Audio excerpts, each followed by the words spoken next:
Bienvenidos amigos de La Guarida. Cuando se habla del universo cinematográfico de DC, de reflotar la franquicia o incluso de aprovechar el momento de debilidad, ya que en la fase 4 de Marvel hay muchísimas películas de presentación de personajes y es prácticamente un inicio para la Casa de las Ideas, deberíamos tener en cuenta que en DC llevan viviendo una guerra civil que dura ya más de una década. Así que hoy vamos a hablar de todo esto con Isaac Vallés en La Guarida del Titán.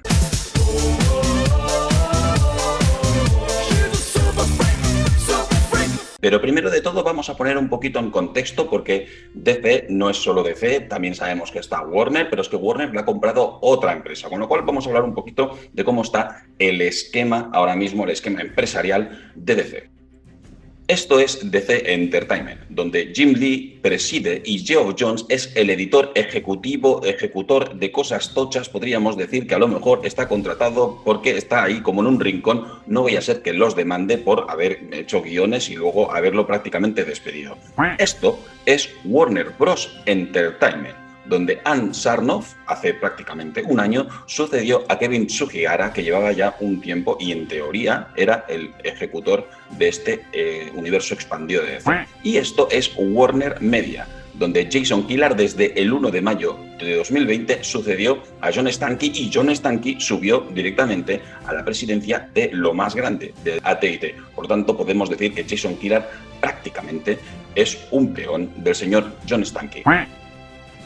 Así que, como vemos, las decisiones se toman desde grandes conglomerados de comunicaciones, sobre todo en el nivel medio-alto, donde Warner Media busca la manera de hacer dinero exprimiendo a Warner Bros. Entertainment para que nadie en AT&T pues, se le encienda una lucecita roja y llame por teléfono a Warner a ver qué es eso. Pero, ¿qué es AT&T? No. Esto no es, esto es una AT&T. AT&T es la American Telephone and Telegraph, que es el mayor conglomerado de telecomunicaciones de Estados Unidos de servicio de telefonía fija y móvil. Una empresa que en 2019 tuvo unos ingresos de 181.000 millones de dólares. Y así es como están las cosas ahora en DC, que sí, DC y luego DC Entertainment y luego Warner, pero luego Warner Entertainment y al final de todo AT&T. Pero ¿cómo hemos llegado hasta aquí? Vamos a verlo. Los orígenes de DC Comics se remontan a la década de los 30. En 1935, una editorial llamada National Allied Publications decidió debutar con una revista llamada The Big Comic Magazine. Luego pasó a llamarse New Comics y finalmente Adventure Comics. Todo esto estoy haciendo un resumen gigantesco, 2 años más tarde pasaría a llamarse la editorial Detective Comics Incorporated, o sea, Detective Comics DC. Y poco después, en 1938, lanzarían la Action Comics, presentando a un superhéroe extraterrestre con capa roja y un símbolo de esperanza.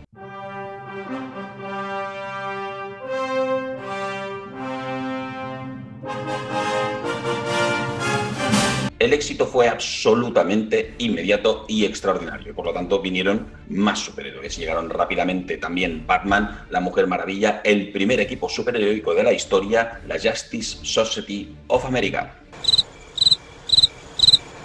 Y ahora vamos a dar un salto importante porque lo que nos interesa para entender lo que está ocurriendo ahora seguramente ocurrió en 1976, cuando Warner Bros. Compró DC. Después de esa compra ocurrieron 2 cosas importantes que a nosotros nos van muy bien, nos fue muy bien en su momento y que ahora todavía están teniendo repercusión, evidentemente, sobre todo debido a la compra de Warner. La primera estaba encaminada a competir con el enormísimo éxito que Marvel, como no podía ser de otra manera, tenía en aquel momento, iniciando varios nuevos títulos con nuevos superhéroes e introduciendo un concepto que no se había hecho hasta ahora, que era la serie limitada. La cosa en cuanto de competir no funcionó demasiado. Marvel siguió reinando en las ventas en aquella época, pero gracias a ese movimiento hoy en día tenemos obras de arte como Arkham Asylum, El regreso del Caballero Oscuro o Watchmen. ¡Me come la polla, Watchmen! Esa era la primera, pero ¿y la segunda? La verdad es que ya habíamos visto películas de superhéroes, pero jamás se había visto nada como esto. Llegarían más películas de calidad de superhéroes, llegarían evidentemente también los Batman de Tim Burton, otras películas de DC, otras películas de Warner, y el mundo empezaría a creer que el cine de superhéroes era algo más que un capítulo largo del Batman de Adam West. Y llegamos a los 90. Los 90 fueron unos años muy locos, tanto en cine como en cómics, tanto en DC como en Marvel, así que vamos a dar otro salto porque después de toda esa locura, después de tanta cocaína, parece que las aguas empezaron a tranquilizarse. Sobre todo gracias a una de las trilogías de superhéroes más exitosas de la historia del cine, el Batman de Christopher Nolan.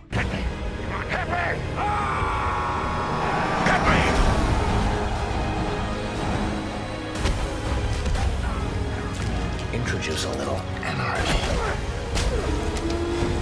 Un Batman cuyo segundo capítulo se estrenó en 2008 con un Joker espectacular de la mano del malogrado Heath Ledger y una película realmente impecable. Parecía que DC vivía una época dorada, pero de repente algo les quitó el sueño. Y llegamos a este preciso momento. O mejor dicho, a este preciso momento. He venido a hablarle de la iniciativa Vengador. En 2008, Marvel presenta su universo cinematográfico, un proyecto que se había ido gestando desde 2005 y con una persona al frente, Kevin Feige. Y dejadme que os hable un momentito de Kevin Feige. Sus directores favoritos son George Lucas, Robert Zemeckis y Ron Howard. En la primera película de X-Men, sí, esa de Bryan Singer, donde Richard Donner hacía de productor, precisamente Richard Donner fichó a Kevin Feige como productor asociado debido a sus conocimientos del universo Marvel, para que se viera que todos los trajes, los poderes, las interacciones personales estuvieran bien. Un año más tarde, en 2001, Avi Arad, que por aquel entonces era el jefacísimo de Marvel, lo fichó para trabajar como su mano derecha. Ambos gestaron el UCM, aunque finalmente Arad le entró el canguelo y se echó atrás. Podríamos decir que prácticamente Kevin Feige es un Odinoy, se saben los superhéroes, se saben las tramas, se sabe el lore, se lo sabe todo. ¿Y por qué hablamos de Marvel y de Kevin Feige en este vídeo?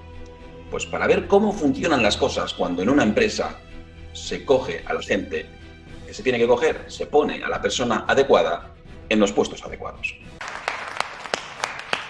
Y es que si en 2008 salía Iron Man y Marvel decía aquí está nuestro universo cinematográfico, aquí está nuestro proyecto Vengadores, DC Comics se convirtió en DC Entertainment. Warner reestructuró el equipo para combatir esa estrategia megalómana de la Casa de las Ideas y para hacerlo pusieron al mando a alguien con las características de Kevin Feige, a alguien con conocimiento de los superhéroes, que supiera del lore, que supiera del trasfondo, que supiera de las interacciones. Pues no, pusieron a Diane Nelson, que venía de presidir Warner Premiere, que no es otra cosa que la sección de películas directas a vídeo de Warner. O sea, la persona encargada de decidir qué películas se iban al cine y qué películas eran tan mierda que se iban directas al vídeo. De todas maneras, en DC y en Warner estaban más o menos tranquilos porque en 2012 Nolan estrenaba su última película del Vigilante de Gotham y se quedaba como productor para el proyecto de la siguiente película de superhéroes para Warner, Man of Steel. DC contrataba a Zack Snyder para esa película, el grandísimo Zack Snyder, el de 300, el de Watchmen, el de Sucker Punch. Y ahora damos otro salto, porque ¿recordáis la reunión de inversores que hace unos días protagonizó Disney?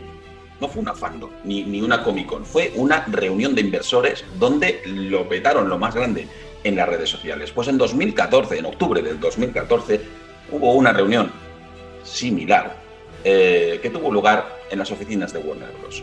Y digo similar porque Kevin Sugihara, del que os hemos hablado anteriormente, el que estaba al cargo de Warner Entertainment hasta que lo han sucedido, el mandamás en aquel momento, anunció 10 películas de DC en 4 años. ¿Y por qué lo hizo?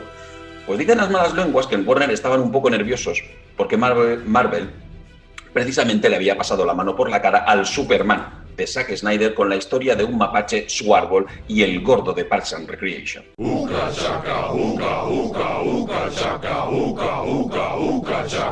La cuestión es que para que los accionistas no empezaran a sacar dinero de DC a marchas forzadas, o sea, de Warner, se anunció esto. Así, sí. No fue como la reunión de accionistas de Disney.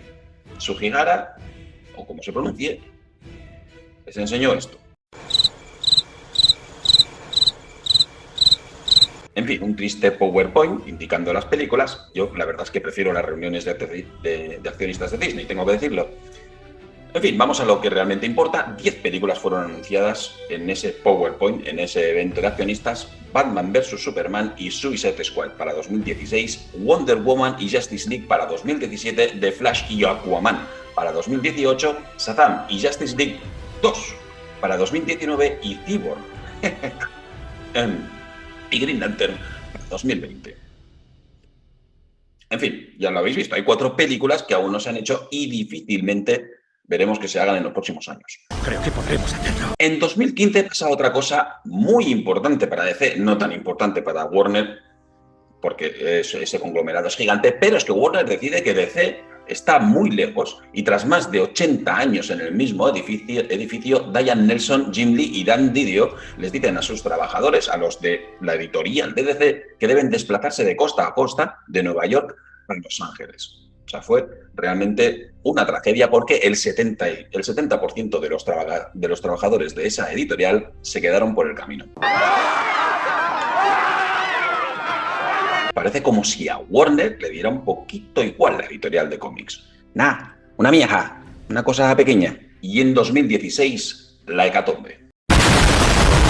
AT&T compra Warner, lo que significa que compra DC, HBO y todo lo que se ponga por delante, como si fuera Russell Crowe en un buffet libre. Y la compra por 108.000 millones de dólares americanos, más del doble de lo que costó Fox a Disney y haciendo la mitad de ruido. Ese mismo año se estrenó Batman vs Superman, Dawn of Martha. ¿Vas a dejar que mate a Martha? 3 años después de la última película de DC, Snyder completaba el fracaso estrenando una película que apenas conseguía 100 millones de dólares en su estreno doméstico. Afortunadamente la cosa fue un poquito mejor a nivel internacional y finalmente la película obtuvo 600 millones de beneficio. Ese mismo año, Marvel estrenaría Civil War, llegando a trolear a DC con la fecha de estreno, poniéndose en la misma fecha y teniendo que Warner cambiar la fecha de estreno de Batman vs Superman. Y sumó más de 900 millones de dólares. Así que Christopher Nolan ya había puesto tiempo atrás pies en polvorosa y parecía que el proyecto de Snyder estaba absolutamente fallido, lo que provocó el nacimiento de DC Films, una jugada con la cual las películas de DC ya no dependían de DC Entertainment, sino directamente de Warner Bros. Y los que tenían que arreglar el desaguisado, los que fueron fichados para arreglar todos los problemas que habían provocado las películas de Zack Snyder para Warner, fueron John Berg como presidente y Geoff Johns, laureado guionista de cómics de DC, como director de contenido. Al año siguiente se estrenaría la Liga de la Justicia.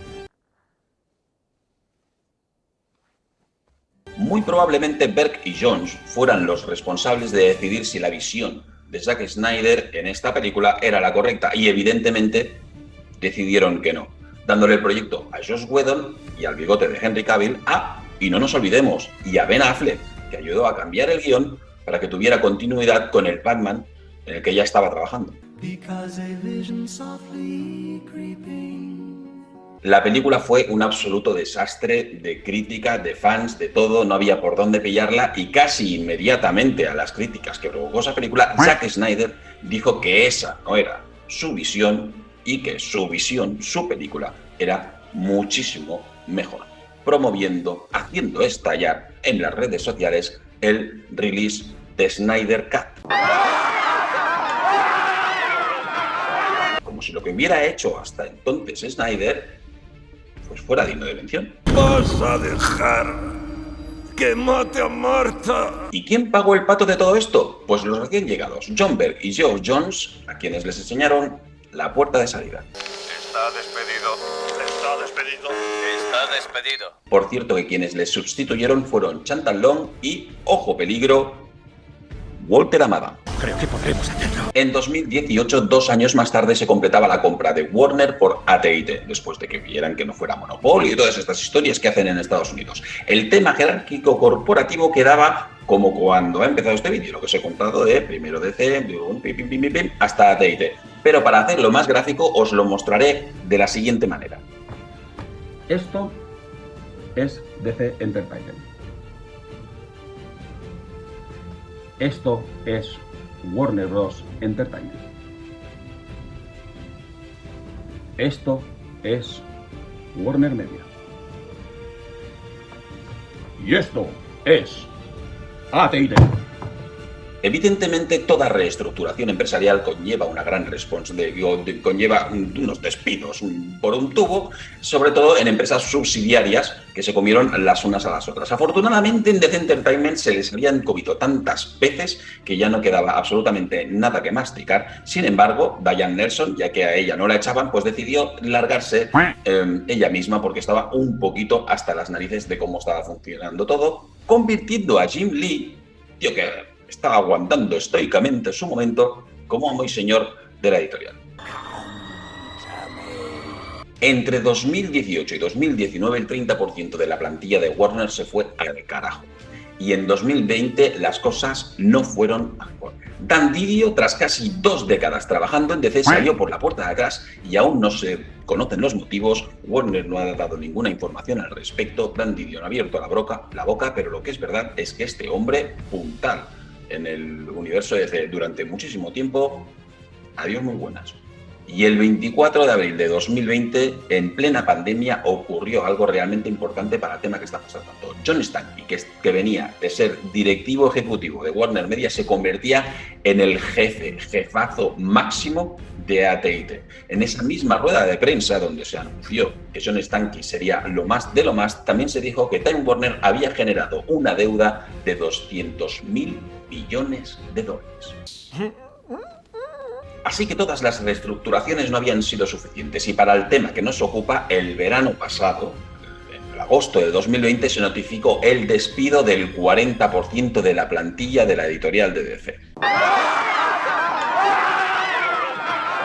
Todo esto en tiempo de pandemia. Es una editorial de cómics en completo caos que depende de una empresa que le debe 200.000 millones de dólares a otra empresa, que a esa empresa le importan exactamente un pimiento los cómics, las películas y los superhéroes. Vive de otras cosas. No os digo ya lo poco que le importan las películas basadas en cómics de superhéroes. ¡Me come la polla, Watchmen! Y es que lo único que quiere AT&T es exprimir al máximo esos personajes que todo el mundo conoce, al margen de la calidad del producto, al margen de las características del personaje o al margen de los cómics. Lo único que le importa a AT&T es que al final de año los números no sean de color rojo.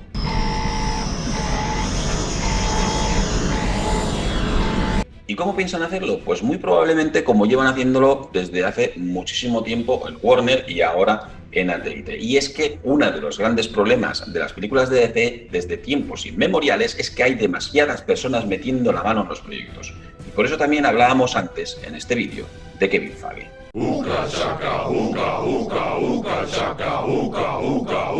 En las películas de Marvel, él es el productor y quien tiene la última palabra en el proyecto. Para bien o para mal, se le han discutido algunas decisiones que ha tomado, como por ejemplo el cambio de dirección en Ant-Man. Él se encarga de tomar todas las decisiones finales. ¿Y quién lo hace en DC?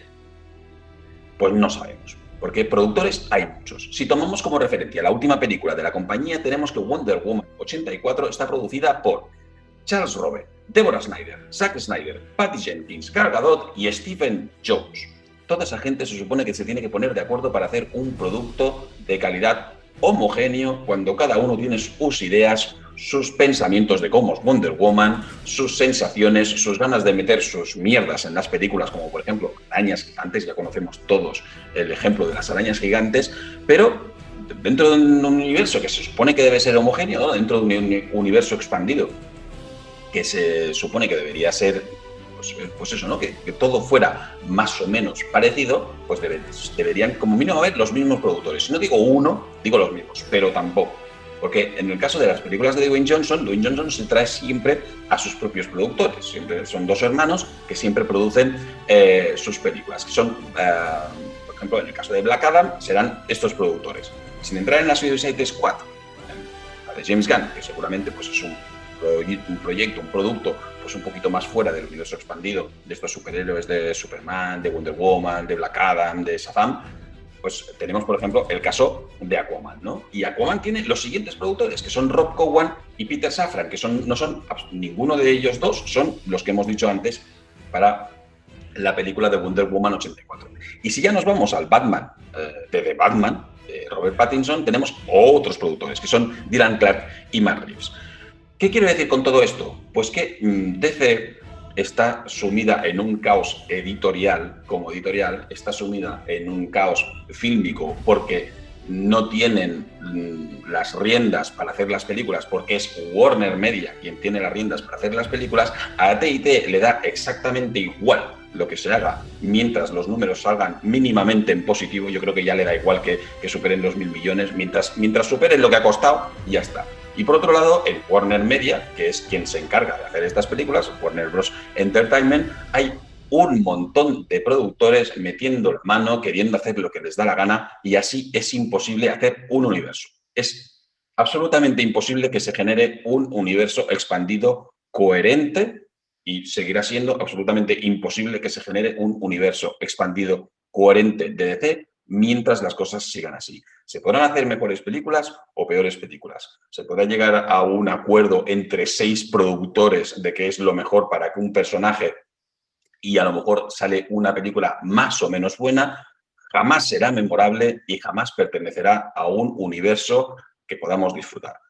Yo espero que esto cambie algún día, que cojan, por ejemplo, a Geoff Johns, que es un tío absolutamente válido, mucho más válido que Zack Snyder, que conoce muchísimo más todo lo que es la industria de DC, todo lo que es el lore de DC. Si hace falta, ahora Zack Snyder ya no, evidentemente, pero si hace falta un director como Zack Snyder, o si Zack Snyder en su momento hubiera aprovechado las ideas de un buen guionista, de un buen showrunner, como son las series, como lo es, en efecto, Kevin Feige, no deja de ser un showrunner, pero en el mundo de las películas, pues tendremos este desastre. Mientras las cosas no cambien y cada uno se traiga sus media docena de productores, seguiremos teniendo todo esto. Estas son las bases que quería explicar para contar un poquito por qué DC está así, por qué Warner está así, por qué creemos en la guarida que la cosa no va a cambiar. Las cosas no pasan de un día para otro, ni para bien ni para mal. Warner lleva siendo un caos muchos años, como hemos estado viendo. El cambio no va a ser ni indoloro ni rápido, pero sí que creemos que es absolutamente necesario un cambio.